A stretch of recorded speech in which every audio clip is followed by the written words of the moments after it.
آئیے پاکستانی مسلمانوں کی شادی کے ایڈوانس کی ایک جھلک ملاحظہ کرتے ہیں۔ بے تحاشا پیسے کا خرچ، برائڈل شاور کے نام پر اسراف، مہندی جیسے ہندو رسم کے ساتھ ساتھ اب پیش خدمت ہے ڈانس فلور، جو لڑکی اپنے بابا جانی سے کہہ کر خاص طور پر لگواتی ہے تاکہ ٹھمکے لگانے کا مکمل انتظام ہو۔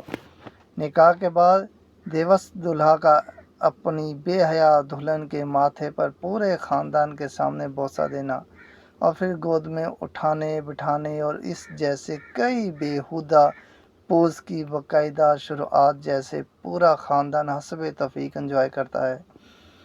ہر طرح کی بیہودگی کرنے کے بعد جب کچھ سکون کے سانس نصیب ہوں تو پھر پریگننسی کا ضمیمہ نکالا جاتا ہے۔ گود بھرائی کی رسم کو اب نیا نام دیا گیا ہے بیبی شاور، جس میں خاندان کے دیگر شیاطین بھی بھرپور شرکت کرتے ہیں۔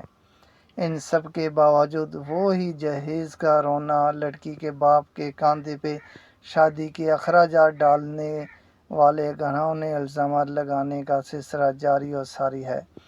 ارے بھائیو، ہوش میں آ جاؤ، اب لڑکی خود اپنے باپ سے یہ سب ڈیمانڈز کرتی ہے۔ نکاح جیسے مقدس سنت کو بھی اس قوم نے کیا سے کیا بنا دیا۔ پاکستانی شادیاں اب صرف بے حیائی اور بے غیرتی کی پروموشن کا ایک طریقہ رہ گئی ہے۔